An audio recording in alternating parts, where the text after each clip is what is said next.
आणि काही गोष्टी जर आम्ही पाहिलेल्या आहेत तर या ठिकाणी आम्ही थोडस मागं जाऊन आम्ही विचार केला तर आम्ही पाहिलेलं आहे की प्रार्थना युद्ध, सामर्थ्यशाली प्रार्थना युद्ध कसं बनावं त्याच्या संबंधी आम्ही पाहत आहे.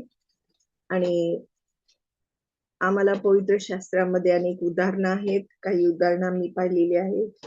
प्रार्थना योद्ध्याचं कर्तव्य काय, योद्ध्याची ओळख काय, आणि किंवा प्रार्थना योद्ध्याची गुणलक्षणं कोणती, प्रार्थना योद्ध्याचं अंतकरण काय याच्या संबंधी आम्ही पाहिलेलं आहे. आदर्श प्रार्थना योद्धा हन्ना हिच्या संबंधी आम्ही पाहिलेलं आहे. एस्तेर संबंधी आम्ही पाहिलेलं आहे. आणखी आम्ही पाहिलं की पवित्र शास्त्रातलं प्रार्थनेचं महत्व किंवा प्रभावी प्रार्थना काय आहेत आणि उत्तर मिळालेल्या प्रार्थना, त्याच्यामध्ये आम्ही प्रभूची प्रार्थना हे पण आम्ही पाहिलेलं आहे. आणि यहोशाफाट एक सामर्थ्यशाली प्रार्थना योद्धा याच्या संबंधी आम्ही 2 दिवस आम्ही त्याच्यामध्ये पाहिलेलं आहे. आम्ही खरोखर देव आम्हाला संजीवित करत आहे प्रियानो. आणि तरी पण मी काल मनन करण्यासाठी किंवा जेव्हा वेळ असतो तेव्हा विचार करण्यासाठी मी कामात असले तरी इकडं तिकडं करत असले तर विचार करत होते की कसं आपलं जीवन आहे, विश्वासणारे काय करत आहेत. की आमच्याकडं सध्या भरपूर पाऊस आहे पुण्यामध्ये. काल रात्रभर पाऊस पडत आहे, कंटिन्यू आणि जोरजोरात पाऊस पडत आहे. मग अशा वेळेस आम्हाला कुठं जायचं असेल तर आम्ही काही कामं पुढे ढकलतो. आम्ही थांबूया म्हणतो, आता नको, नंतर करूया, आज नको, उद्या करूया, अशी आमची पुढे ढकलण्याची गोष्ट असते. परंतु जी लेकरं आहे शाळेला, ती शाळेला जायलाच पाहिजेत. टीचर आहे, टीचर जायलाच पाहिजे. ज्यांना जॉब आहे, जॉबवाले जायलाच पाहिजेत. ते जातात कारण जॉबवरचे जॉबला जातात कारण त्यांना पगार मिळतो. आणि मग मी म्हटलं प्रार्थना जर का ठेवायची म्हटलं तर प्रार्थनेला कोण येते? मध्यस्थी प्रार्थना आहे, नाहीतर महिला मंडळाची प्रार्थना आहे, चर्चला जायचं, पाऊस आहे राहू दे आज जायचं, नाही का, उशिरा जातात. प्रार्थनेला गेले तर आम्हाला पैसे मिळत नाहीत, आम्हाला पगार मिळत नाही. पण जॉब आहे, पगार मिळतो, पंचिंग आहे, मग आम्हाला जायलाच पाहिजे. आम्ही वेळेच्या बरोबर वेळेला आम्ही जातो त्या ठिकाणी. किती कठीण परिस्थिती आहे. आज आम्ही आमच्या प्रार्थना आम्ही लाईटली घेतो, पण देव देव आम्हाला बघत आहे. आमेन. परमेश्वर आम्हाला बघत आहे. आम्ही आमच्या केलेल्या प्रार्थना त्याच्याकडे नमूद आहेत. आमेन. आम्ही कोणत्या वेळेला आम्ही चर्चला बरोबर राईट टाइम गेलो का? आम्ही प्रार्थना सभा किंवा आत्मिक कार्यामध्ये आम्ही सहभागी वेळेवर झालो का? सगळं देवाकडे नमूद आहे आणि त्याचा आशीर्वाद तो दिल्याशिवाय राहत नाही. आमेन. आम्हाला पगार म्हणून हातात दिसला नाही तरी पण अनेक गोष्टीमध्ये आमचे आशीर्वाद परमेश्वर ओतून देतो आम्हाला. आमेन. हात राखून कधीच परमेश्वर आशीर्वाद देणार नाही. जर आम्ही त्याचा त्याचा भाग त्याला देतो, त्याचा दशांश आम्ही त्याला देतो, त्याचा वेळ आम्ही त्याला देतो, तर तो आमच्यासाठी आशीर्वाद देण्यासाठी कधीच हात राखणार नाही. आमेन. Praise the lord. आम्ही देवाला धन्यवाद देऊया, उपकार स्तुती करूया. प्रभू खरोखर चांगला आहे. आणि आज आम्ही यहोशाफाटा संबंधी पाहिलेलं आहे. आज आम्ही याबेजा संबंधी पाहणार आहे की याबेजाची एक प्रार्थना किती सामर्थ्यशाली प्रार्थना होती. फक्त 2च वचनामध्ये दिलेलं आहे, परंतु इतकी अद्भुत प्रार्थना त्याची आहे. पहिले इतिहास 4 अध्याय 9 आणि 10 वचन आम्हाला वाचायचं आहे. पहिले इतिहास 4 अध्याय 9 आणि 10 वचन वाचते कोणी? पहिले इतिहास 4 अध्याय 9 आणि 10.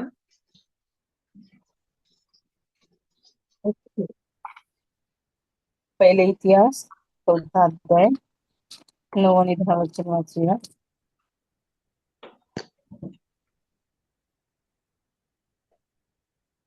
याबेज हा आपल्या भाऊबंदामध्ये फार प्रतिष्ठित होता. त्याच्या आईने त्याचे नाव याबेस असे ठेवून म्हटले की त्यास अ, प्रस प्रसवताना. प्रसवताना मला फार क्लेश झाले. याबेसाने इस्रायलाच्या देवाजवळ वर मागितला तो असा, तू माझे खरोखर कल्याण करशील, माझ्या मुलुखाचा विस्तार वाढवशील आणि मजवर कोणतेही अरिष्ट येऊन मी दुःखी न व्हावे म्हणून तुझा हात माझ्यावर राहील तर किती बरे होईल. त्याने मागितलेला हा वर देवाने त्यास दिला. Amen. Amen amen. Praise the lord. या ठिकाणी आम्हाला यहूदाचे वंशज या ठिकाणी सांगितलेले आहेत आणि यहूदाचे पुत्र, त्याच्यानंतर सगळे म्हणजे वंशावळी जे जे कोण कुणाचा मुलगा कोण कुणाचा मुलगा कुठेपर्यंत आलेला आहे ते आम्हाला या ठिकाणी दिसतं. मग शिमोनाचे वंशज, मग रोबेनाचे वंशज, असे याकोबाच्या 12 मुलांचे वंशज या ठिकाणी सांगितलेले आहेत. तर यहूदाचे वंशज सांगत असताना त्याच्या लाईन मध्ये आम्हाला दिसतं की याबेस आलेलं आहे. याबेस इथं मराठीमध्ये याबेस म्हटलेलं आहे, इंग्रजीमध्ये जाबेज असं त्याला म्हणतात. आणि आणि आम्ही पाहतो की या ठिकाणी आपल्याला वचनामध्ये सांगितलेलं आहे याबेस हा आपल्या भाऊबंदांमध्ये फार प्रतिष्ठित होता. त्याच्या आईने त्याचे नाव याबेस असे ठेवून म्हटले की त्याला प्रसवताना मला फार क्लेश झाले. त्याला प्रसवताना मला फार क्लेश झाले. मग त्याच्या आईने त्याचं नाव ठेवलं आणि म्हटलं की मी वेदना सहन करून त्याला जन्म दिलाय. म्हणून याबेसाने इस्रायलाच्या देवाला त्याने नंतर विनंती केली. तो मोठा झाल्यानंतर फक्त त्याच्याविषयी सांगितले की त्याने इस्रायलाच्या देवाजवळ एक वर मागितला, प्रार्थना केली की हे देवा तू मला आशीर्वाद दे, माझे राज्य वाढव, तुझा हात माझ्यावर असू दे आणि मला हानीपासून वाचव म्हणजे मी वेदनामुक्त होईल. आमेन. खूप सुंदर प्रार्थना आहे, खूप प्रभावी प्रार्थना आहे, इतकी सामर्थ्याची प्रार्थना आहे की याच्यावर नुसतं वाचलं ना तर आम्हाला काही त्याच्यात जास्ती काही हे वाटत नाही. पण एकदा वाचा, दोनदा वाचा, तीनदा वाचा, चारदा वाचा, असं अनेक वेळेस जर मी वाचलं तर या ठिकाणी आम्हाला त्याच्यामध्ये असलेलं सामर्थ्य देवा दाखवून देतो. आणि म्हणून याबेस ज्याला म्हटलेलं आहे त्याला इंग्रजीमध्ये JABEZ असं म्हटले, जाबेज. आणि इब्री भाषेमध्ये तोच उच्चार आहे, परंतु शब्दाचा अर्थ काय येतो की तो दुःख देतो. इब्री भाषेतल्या शब्दाचा नावाचा अर्थ आहे तो दुःख देतो. आणि इब्री संस्कृतीमध्ये आम्हाला दिसतं की काही नावं असे भविष्यसूचक आहेत, काही व्यक्तींची ओळख ती दाखवून देतात. आणि मग नाव ठेवण्याची पद्धती असते ती कधी कधी जीवनातल्या परिस्थिती दाखवून देते आणि काळजीपूर्वक नावं निवडली जातात. काही वेळेस अतिशय काळजीपूर्वक नावं निवडली जातात असं आम्हाला आढळतं. तर यावेळेच्या प्रार्थनेने सगळं काही बदलून टाकलेलं आम्हाला दिसतं. प्रार्थनेमध्ये 4 घटक आहेत. प्रभावी किंवा सामर्थ्यशाली प्रार्थना ही एक आदर्श नमुना म्हणून आम्हाला दिसते, कारण त्यानं आशीर्वादासाठी विनंती केलेली आहे. तो म्हणतो आशीर्वाद देशील, मला आशीर्वाद देशील तर म्हणजे आशीर्वादाचा उगम त्यानं दाखवलंय कुठं, देवाकडे आहे. दैवी तरतूद त्याचं बघण्याचे धाडस त्यानं केलेलं आहे. आशीर्वाद हे काय आहे, देवाच्या स्वभावाचं प्रतिबिंब आहे हे तो दाखवून देतो. म्हणून आम्हाला काय दिसतं की आम्हाला दिसतं की देव आपल्याला एक सेवक होऊन गेले C.S. लुईस, तर त्यांनी लिहून ठेवलेलं आहे की त्यांचं म्हणणं आहे देव आपल्याला केवळ आनंदी करण्यासाठी नव्हे तर तो चांगला आहे हे दाखवण्यासाठी आशीर्वाद देतो. आनंद क्षणिक असतो पण आशीर्वाद हा देवाच्या स्वभावात रुजलेला असतो. आमेन. देव आपल्याला केवळ आनंदी करण्यासाठी नव्हे तर तो चांगलं आहे हे दाखवण्यासाठी आशीर्वाद देतो. आणि आनंद क्षणिक असतो, पण आशीर्वाद हा देवाच्या स्वभावात रुजलेला असतो. प्रदेश विस्तार आम्ही जर पाहिला तर या ठिकाणी आम्हाला दिसतं की तुझे राज्य, माझे राज्य वाढव, असे तो म्हणतो, नाही का? तो काय म्हणतो? माझे राज्य वाढव, माझी हद्द वाढव, असं तो म्हणतो. म्हणजे काय? की चांगला वाढलेला प्रभाव त्याला बघायचा आहे. सेवेच्या अनेक संधी आहेत, त्याच्या संबंधी त्याला विचार करायचा आहे. आणि आध्यात्मिक अधिकारात वाढ होण्यासाठी पण त्याला बघायचंय. आणखी आम्ही पाहतो की दैवी अधिकार, तो काय म्हणतो? तुझा हात माझ्यावर असू दे. म्हणजे थोडक्यात आम्ही हे चार भाग आम्ही बघत आहे की दैवी भागीदारी, ती देवाची कृपा किंवा अनुग्रह तो खूप सामर्थ्याने तो पाहतो. दैवी मार्गदर्शन, दैवी संरक्षण, दैवी तरतूद, हे सगळं त्याच्यामध्ये येतं. कारण जे काही तो आमच्यासाठी करणार आहे ते देवच करतो हे तो ओळखतोय. म्हणून तो म्हणतो की तुझा हात माझ्यावर असू दे. मी एकटा नाही आहे, तर तुझा हात माझ्यावर असेल तर मी पुढे जाऊ शकतो, तर मी काम करू शकतो, तर माझ्याद्वारे तू काही करून घेऊ शकतो. अलौकिक शक्ती देवाची आहे हे तो ओळखून म्हणतो की तुझा हात माझ्यासोबत असू दे. आमेन. हा याबेस आम्हाला दिसतं शेवटी काय म्हणतो की मला हानीपासून वाचव, म्हणजे मी वेदनेपासून मुक्त होईल. Amen. Amen. Praise the lord. वेगवेगळी भाषांतर आहेत. तिथं म्हटलेलं आहे, आता मी वाचलं, माझ्यावर कोणतेही अरिष्ट येऊन मी दुःखी न व्हावे. माझ्यावर कोणतेही अरिष्ट येऊन मी दुःखी न व्हावे म्हणजे काय त्याला म्हणायचंय?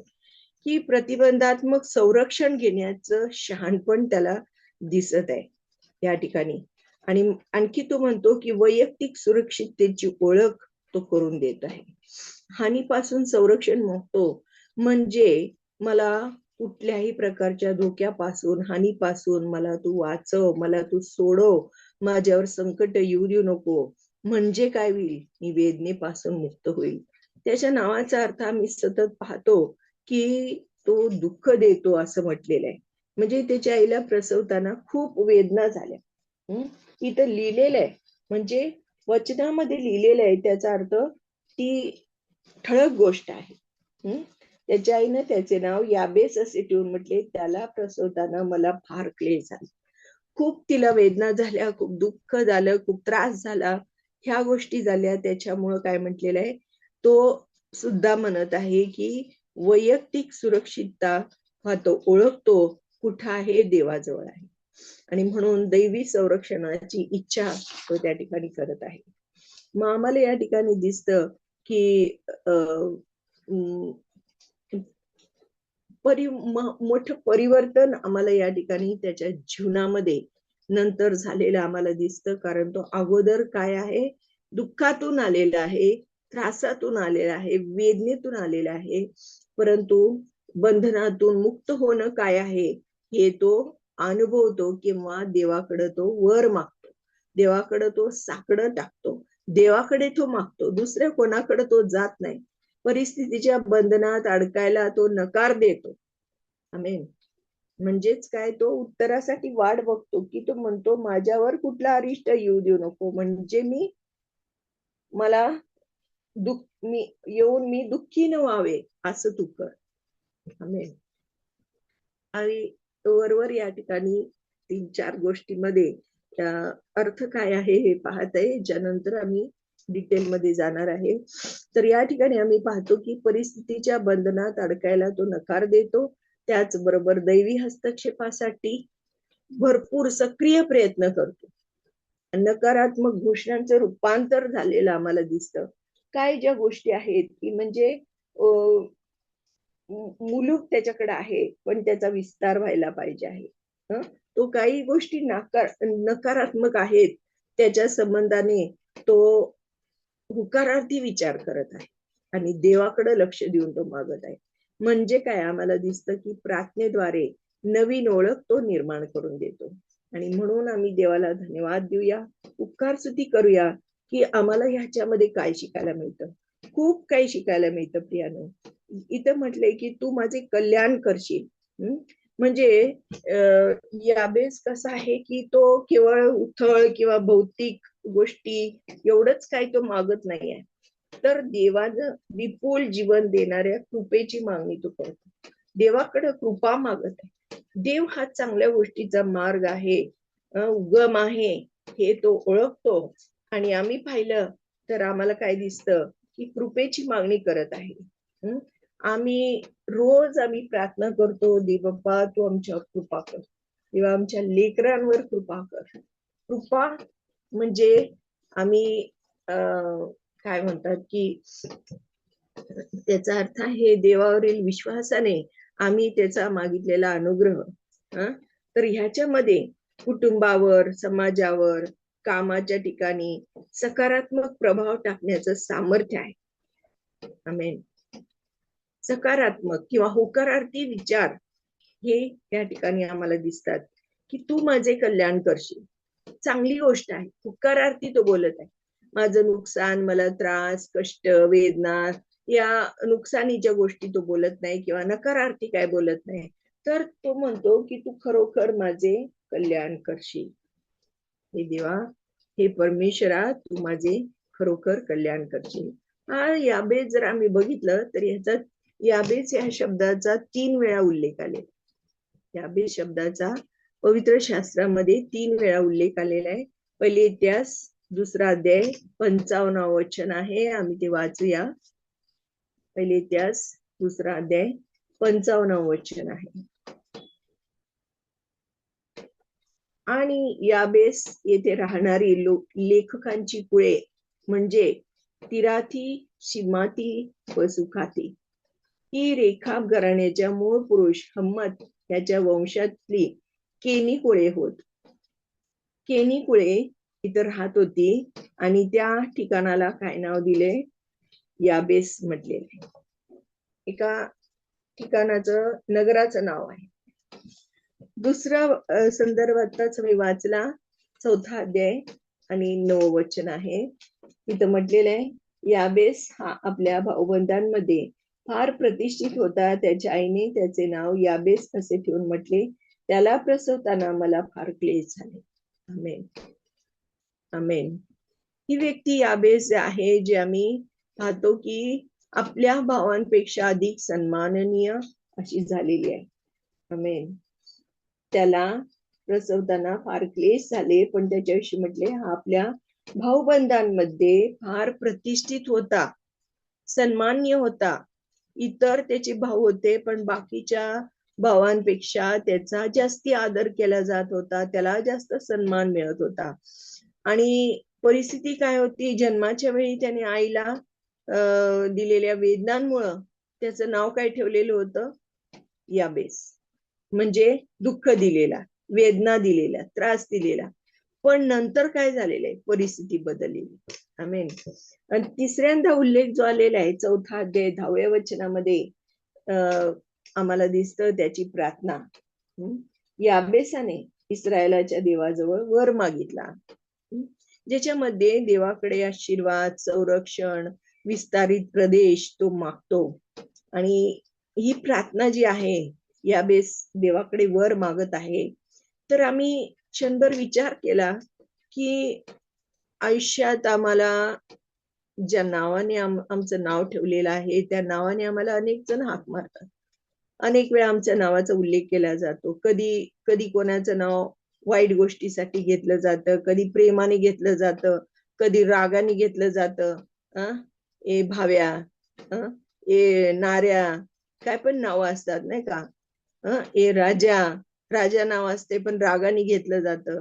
म्हणजे कधी कधी वाईट परिस्थितीमध्ये नाव घेतलं जातं, कधी प्रेमरित्या घेतलं जातं. कधी कधी नावं पण अशी वेगळी विचित्र असतात, पण कधी कधी अतिशय सुंदर प्रेमळ नावं असतात. सुरेखा हे नाव आम्ही ऐकलं तर आम्हाला समाधान वाटतं. सुरेखा म्हणजे चांगली रेखा, चांगली ती आहे. सु म्हणजे चांगली. पण भानुमती नाही का, अजून वेगळ्या गोष्टी, वेगळी नावं जर असतील, खूप घ्यायला पण अवघड आणि घेऊ वाटत नाहीत अशी पण काही नावं असतात. पण नाव आपलं म्हणजे एक लेबल बनलेलं असते. काहींना वाटत असेल की आम्हाला चुकीचं नाव दिले, कशाला आम्हाला ह्या नावाने सगळ्यांनी हाक मारावी, आम्हाला कशाला आमच्या आई वडिलांनी हे नाव ठेवलं, असं पण वाटतं. काही जण वाटत असेल तर आम्ही काय करायला पाहिजे, या बेसाचा विचार करायला पाहिजे. त्याच्या आईनं वेदना सोसल्या म्हणून त्याचं नाव याबेस ठेवलं. बरोबर आहे. पण त्यानं सगळ्या अडचणींवर मात करून देवावर विश्वास ठेवला, धैर्यानं आग्रहानं देवाला प्रार्थना केली आणि देवाला विनवणी केली. आमेन. याबेसानं काय केलं की परमेश्वराकडं विश्वासाने तो गेला, देवाकडे वर मागितला आणि अडचणींवर मात केलेली आहे. म्हणून आम्हाला त्याची प्रार्थना इतकी प्रभावी आहे, इतकी प्रभावी की तो धैर्याने आग्रहाने देवाला प्रार्थना करत आहे, देवाला विनवणी करत आहे आणि वर मागत आहे. आमेन. धैर्यानं केलेली प्रार्थना. मग कसं आम्हाला दिसतं की या ठिकाणी यहूदा ची वंशावळी आहे.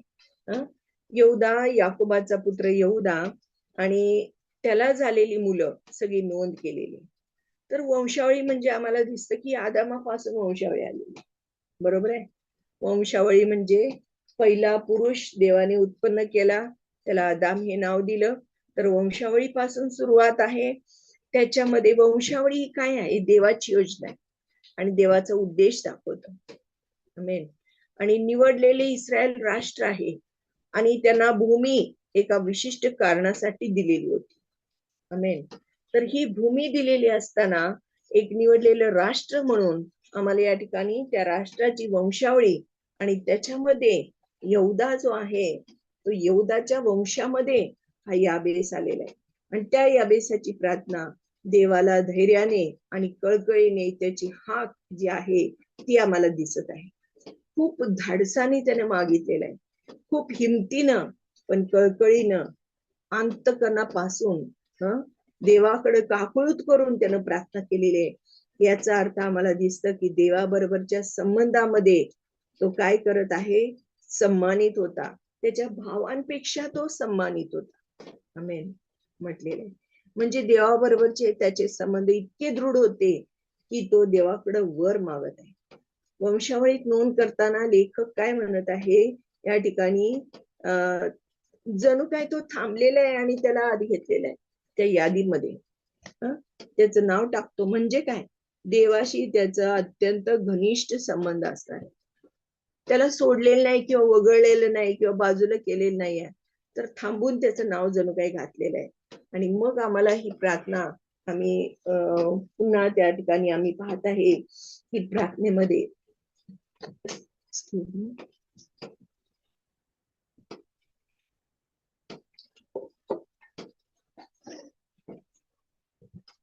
प्रार्थना जी आहे याबेसानं, तो काय म्हणत आहे, इस्रायलाच्या देवाकडे वर मागत आहे. आणि तो काय म्हणत आहे, हे देवा आशीर्वाद दे, तू माझे खरोखर कल्याण करशील. म्हणजे आशीर्वाद मागत आहे की जीवनातल्या आनंदाचं कारण. आशीर्वाद म्हणजे आम्हाला खूप खुश होतो आम्ही, नाही का. घरामध्ये सगळं काही कपडे लत्ते आहेत, नवीन कपडे आणलेले आहेत, जेवण पार्टी चाललेली आहे, हे असं तऱ्हेचं वेळ प्रसंग असेल तर आम्हाला भरभरून आशीर्वादाचं आनंदाचं चिन्ह दिसतं. तर हे आशीर्वाद किंवा आनंद, जीवनातले आनंद हे केव्हा मिळतात, विश्वासणारा असेल तर देवावरील विश्वासामुळे ते मिळतात. आणि परमेश्वर सर्व आशीर्वादांचा उगम आहे हे त्याला माहिती आहे. आणि म्हणून सर्वप्रथम तो देवाकडे काय म्हणत आहे, तू माझे खरोखर कल्याण करशील. देवाचे आशीर्वाद अनेक आहेत प्रिया. आम्हाला काय वाटतं, लोक खूप जण प्रार्थना करतात आणि प्रार्थनेमध्ये काय मागतात, दे बाप्पा ही गरज आमची पूर्ण कर, दे बाप्पा हा अडचणीमध्ये आहे त्याला पुरवठा कर, दे बाप्पा त्याला चांगली नोकरी लागू दे, दे बाप्पा तो आजारी आहे त्याला बरं कर, नाही का. या भौतिक गोष्टी किंवा पैसा, यश, सुकीर्ती, हे ह्या गोष्टी एवढंच नव्हे, आशीर्वाद म्हणजे एवढ्याच गोष्टी नव्हे ज्या दिसणाऱ्या आहेत, गाडी, बंगला, नोकर, चाकर, ह्या एवढ्याच गोष्टी नाही आहेत. तर प्रियानो, इतरांशी आमचे चांगले असलेले संबंध हे सुद्धा एक आशीर्वादामध्ये येते. मनाला असलेली शांती. आमेन. म्हणजे एखाद्याचे स्वभाव अगदी शांत असतात. काही पण होऊ दे, ते कधी चिडणार नाहीत, शांत रीतीने सगळं हँडल करतील. दयाळू हृदय, एक दुसऱ्यावर दया करण्याचं हृदय एखाद्याला असणं, हे सुद्धा किती आम्ही पाहतो, किती महान आशीर्वादाचं चिन्ह आहे. आशीर्वाद मागणं वाईट गोष्ट नाहीये. देव नेहमीच उत्तर देतो, पण कदाचित आपण अपेक्षा केलेल्या वेळेत किंवा पद्धतीने आम्हाला मिळत नाही. Amen. Amen. Praise the lord. कदाचित आपण अपेक्षा केलेल्या वेळेत किंवा पद्धतीने आम्हाला उत्तर मिळत नाही, पण तो आपल्याला उत्तर देतोच देतो. अनेकदा आपण आपल्या कल्पना करू शकलो नसतो. कल्पने पलीकडे देव आम्हाला आशीर्वाद देतो. अपेक्षे पलीकडे देव आम्हाला भरभरून आशीर्वाद देतो. आमच्या प्रार्थनेचं उत्तर देतो. त्याचा अनुभव आम्ही नक्कीच घेतला असेल, की आम्ही मागणी आणि कल्पनेपेक्षा अधिक देणारा आमचा परमेश्वर आहे. म्हणून आम्ही काय करायला पाहिजे? विश्वासाने आम्ही देवाकडं मागितलं पाहिजे. त्यानं जीवनातला आनंद कुठं मिळणार आहे?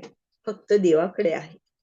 हे जाणून तो देवाला म्हणत आहे की तू खरोखर माझं कल्याण करशील.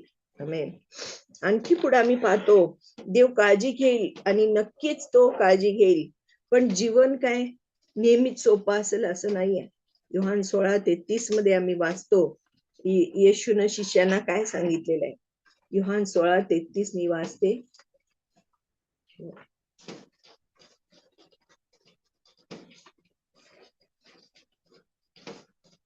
माझ्या ठाई तुम्हाला शांती असावी म्हणून मी तुम्हाला या गोष्टी सांगितल्या आहेत. जगात तुम्हाला क्लेश होतील, तरी धीर धरा, मी जगाला जिंकले आहे. आमेन.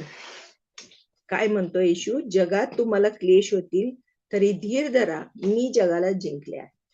येशू जर जगाला जिंकलंय आणि जगात जर क्लेश आहेत, तरी पण त्यानं जगाला जिंकलंय म्हणून आम्हाला त्याच्यावर तो विजय देणार. आमेन. शिष्यांना त्यानं तयार केलेलं. तुम्ही घाबरू नका, तुम्ही काळजी करू नका, मी जगाला जिंकलेलं आहे. आणि देव आपल्याला काय करतो? समृद्ध किंवा श्रीमंत होण्याचं वचन देत नाही प्रियानो. तुम्हाला हे मिळेल, तुम्हाला ते मिळेल असं वचन देत नाही, तर तो आपली तरतूद करेल याचं वचन तो देतो तुमच्यासाठी. मग काय म्हटलेलं आहे? पुरवठा. देव आपल्या संपत्तीनुरूप तुमची सर्व गरज ख्रिस्त येशूमध्ये गौरवाने पुरवी. हे अभिवचन देवाने आम्हाला दिले. तुम्हाला पगारवाढ मिळेल, तुम्हाला इथं नोकरी मिळेल असं नाही देव बोलत आहे. डायरेक्टली कुठलंच समृद्धी श्रीमंत होण्याचं वचन आम्हाला दिलेलं नाही आहे. तर देव आमच्यासाठी तरतूद करेल, देव आमचा पुरवठा करेल, देव आमची काळजी घेईल, तो आम्हाला शांती देईल. आमेन. हे वचन आम्हाला दिलेले, अभिवचन आम्हाला दिलेले. दुसरी गोष्ट आहे की सीमा वाढव म्हणतो. म्हणजे काय? की माझ्या मुलखाचा विस्तार वाढवशील. खूप छोट्या छोट्या शब्दामध्ये या ठिकाणी किती सामर्थ्य आहे. यावेळेसाला भौतिक प्रदेशाची हाव काहीच नव्हती. तो काय म्हणतोय? देवाच्या राज्यावर त्याला प्रभाव पाडायचा आहे. देवाचं राज्य कसं वाढेल? आता आध्यात्मिक अर्थ या ठिकाणी काय आहे? देवाने त्याच्या हृदयाच्या सीमा वाढवाव्यात म्हणून तो प्रार्थना करत आहे. तो कशासाठी मागत आहे? की आध्यात्मिक जीवनाच्या हृदयाच्या सीमा वाढवाव्यात, जेणेकरून त्याच्याद्वारे देवाच्या राज्यासाठी इतरांचं जीवन परिवर्तन होईल. आमेन. इतरांसाठी आशीर्वाद होण्यासाठी माझ्या सीमा वाढव असं तो म्हणतोय. की ही स्वार्थी प्रार्थना त्याची नाही आहे, तर देवाची सेवा करण्याची खात्रीनं त्याची इच्छा आहे. नम्रपणे देवाची सेवा माझ्याकडून व्हावी म्हणून तू काय कर? माझ्या कणाती रुंद कर, माझ्या मुलकाचा विस्तार वाढवशील. आमेन. म्हणजे बिलकुल त्याला स्वतःसाठी काही नाही मागायचंय. आपण उदाहरणार्थ आपण काय प्रार्थना करतो? व्यवसायासाठी, जॉबसाठी, बिझनेससाठी, प्रमोशनसाठी, खूप जण काय सांगतात, आता परमनंट साठी नोकरीला लागलेले आहे, 2 महिने झाले, 4 महिने झाले, 6 महिने झाले, 1 वर्ष झालं, परमनंट करत नाहीये. प्रार्थना करा, प्रार्थना करा. पोस्ट वाढत नाहीये, प्रार्थना करा. पगार वाढवत नाहीये, प्रार्थना करा. पण देवानं आमची उन्नती त्याच्या गौरवासाठी करावी, हे त्या प्रार्थनेमध्ये असलं पाहिजे. आमेन, हालेलुया. त्या सगळ्या मागण्या आमच्या काय असतील तर देवाच्याकडे कळकळीने, त्याच्यावरील विश्वासाने आणि देवानं आमची उन्नती त्याच्या गौरवासाठी करावी, यासाठी. म्हणजे सीमा वाढव, इथं काय त्याला म्हणायचंय, देवा माझ्याकडे ज्या गोष्टी आहेत, माझी उन्नती जर तू करशील तर तुझं गौरव होणार आहे. आमेन, प्रेज द लॉर्ड. आज आमच्या जीवनामध्ये अनेक गोष्टी असतील तरी पण प्रत्येक गोष्टीमध्ये आम्हाला देवाने आशीर्वादित केलेलंच आहे, पण त्या प्रत्येकाकडून गौरव देवाचा व्हायला पाहिजे. आमेन. तिसरी गोष्ट आहे, तुझा हात माझ्यावर राहील तर किती बरे. आमेन. तुझा हात माझ्यावर राहील तर किती बरे, असं याबेस म्हणतो. याबेस एक व्यक्ती म्हणजे त्याला मर्यादा आहे, त्याला सेवा कार्यामध्ये, जीवनामध्ये का प्रभावी, सामर्थ्यशाली होण्यासाठी, देवाचं कार्य पूर्ण करण्यासाठी काय आहे की देवाच्या मदतीची गरज त्याला आहे. आमेन. इथं गरज दिसते की तुझा हात माझ्यावर राहील. लेकरांना वडिलांचा हात असेल, वडील पाठीशी असतील तर खूप भरोसा त्यांच्यावर असतो, खूप समाधान असते. आमेन. आपल्या बापाची किंवा आईची मदतीची गरज लेकरांना असते. इथं प्रार्थनेमध्ये याबेस काय करत आहे, त्याला सेवा कार्य करायचंय, त्याला जे काही जबाबदारी आहे त्याला पार पाडायची आहे. तेव्हा त्या कार्यामध्ये, जीवनामध्ये आणि अधिक प्रभावशाली होण्यासाठी, ते कार्य पूर्ण करण्यासाठी देवाच्या मदतीची गरज आहे. हे आम्हाला दिसतं की तुझा हात माझ्या तर किती बरे होईल. देवा तुझा हात माझ्यावरून काढून घेऊ नको, तुझा वरद हस्त माझ्यावर असू दे, असं तो म्हणतो. याचा अर्थ परमेश्वराला त्यानं ओळखलंय. परमेश्वर सर्व सामर्थ्यवान आहे, सर्व शक्तिमान आहे, सर्व काही तो आहे, तो अनन्य परमेश्वर आहे, हे त्यानं ओळखलेलं आहे. आणि म्हणून योग्य मार्गावर राहण्यासाठी मार्गदर्शन किंवा संरक्षण हे सगळं साठी तो काय करत आहे, देवाकडे मागत आहे. देवाच्या मायेच्या मिठीत म्हणजे त्याच्या उराशी राहण्याची त्याची इच्छा आहे. बरोबर आहे. एखाद्या व्यक्तीनं आपल्या डोक्यावर, खांद्यावर हात ठेवला, आपल्याला कवटाळलं तर आम्हाला किती बरं वाटतं. भेटत असताना आम्हाला गळ्यात घेतलं तर किती बरं वाटतं. तशा प्रकारची इच्छा हा करत आहे की देवा तू मला तुझ्या उराशी घे. आमेन, आमेन, प्रेज द लॉर्ड. मला यावेळेस डॉक्टर DGS दिनाकरन त्यांचं उदाहरण आठवतं की ते नेहमी असं म्हणायचे की देवा मला तुझ्या मिठीत घे, तुझ्या कवेमध्ये मला सामावून घे, तुझ्या हृदयामध्ये, हृदयाच्या जवळ, अगदी जवळ तू मला कवटाळून घे, असं ते म्हणायचे. इतकं तू मला प्रेम कर, इतकं तू मला सांभाळून घे, इतकं तुझा हात माझ्यावरती असू दे, असं ते म्हणायचे. आमेन. आणि खूप देवाच्या जवळ राहिलेली ती व्यक्ती, मी त्यांना अनुभवलेला आहे, त्यांच्या मीटिंग अटेंड केलेल्या आहेत, पुस्तकं वाचलेली आहेत, खूप त्यांचे संदेश ऐकलेले आहेत. खरंच जितकं देवाचा जवळून अनुभव आम्हाला घ्यायचा आहे तितकं आम्ही कधी घेणार आहे. याबेजानं काय म्हटलं, तुझा हात माझ्यावर राहील तर किती बरे. आमेन.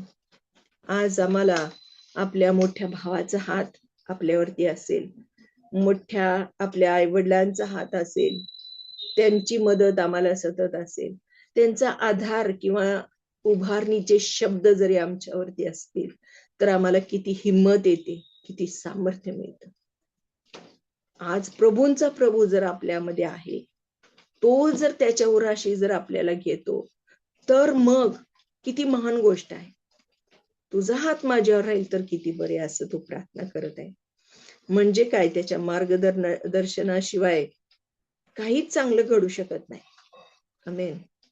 जीवनातला आशीर्वाद ही परमेश्वराची देणगी आहे, आणि त्याच्या मार्गदर्शनाशिवाय आम्हाला चांगलं काहीच मिळू शकत नाही. म्हणून तो म्हणतो की माझ्यावर कोणते पण अरिष्ट येऊन मी दुःखी होऊ नये. आमेन.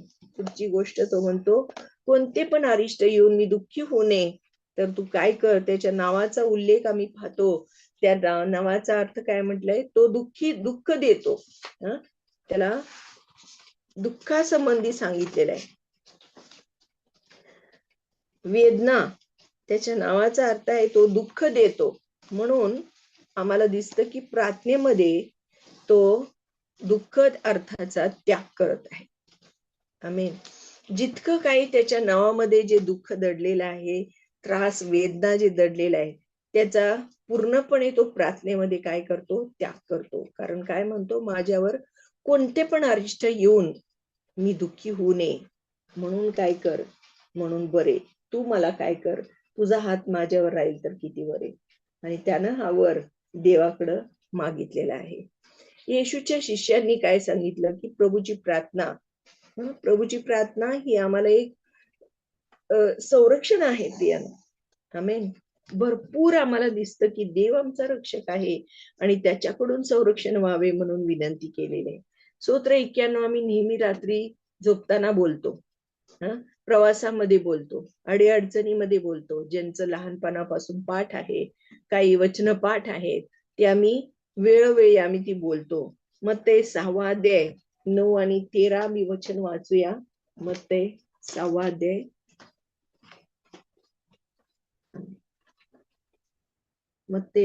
6 अध्याय 9 आणि 13 वचन आहे. यास्तव तुम्ही या प्रकारे प्रार्थना करा, हे आमच्या स्वर्गातील पित्या, तुझे नाव पवित्र मानले जाऊ. आमेन. स्वर्गातील पित्या, तुझे नाव पवित्र मानले जाऊ. आणि 13 मध्ये म्हटले, आम्हाला परीक्षित आणू नकोस, तर आम्हाला वाईटापासून सोडू. आमेन. कारण की राज्य, सामर्थ्य, गौरव सर्व काळ तुझीच आहे. परीक्षित न आणता आम्हाला काय कर, तू वाईटापासून सोडव. तसंच याबेजानं अगोदरच प्रार्थना केलेली, कितीतरी वर्ष अगोदर याबेज होऊन गेला, त्यानं प्रार्थना केली, माझ्यावर कोणते अरिष्ट येऊ नये, म्हणून मला दुःखी होऊ नये, म्हणून तू काय कर, तुझा हात माझ्यावरून काढून घेऊ नको, तुझा हात माझ्यावर राहील तर किती बरे.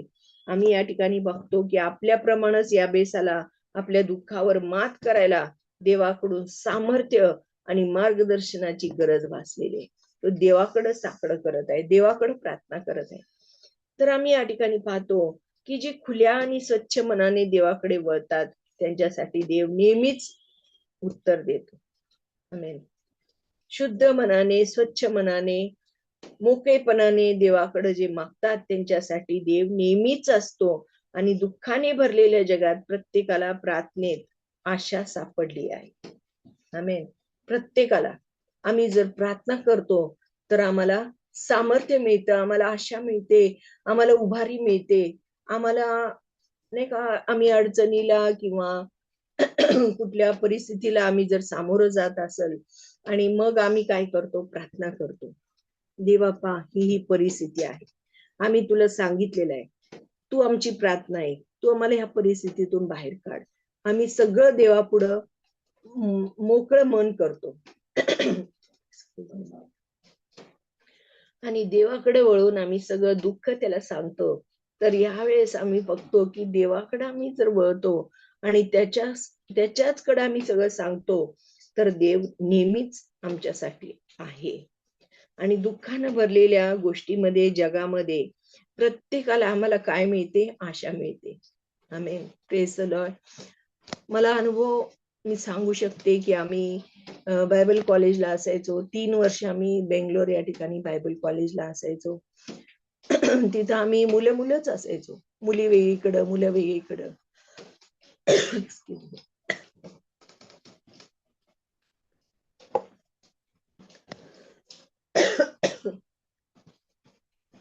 आम्हाला जेव्हा काही वैयक्तिक अडचणी येतील, कोणाकडे पैसे नसतील, कोणाला काही त्रास होतो, कोणाला दुसऱ्या काही अडचणी आहेत, अभ्यास होत नाही, काही लिखाण असते, असाइनमेंट असतात, काही पूर्तता असतात, त्या पूर्ण होत नाहीत, किंवा टीचरचं पूर्तता होत नाहीयेत, घरच्या काय समस्या असतील, कोणाला पत्र 4-4, 5-5 दिवसांनी पत्र पोहोचायचं एवढ्या लांब असताना.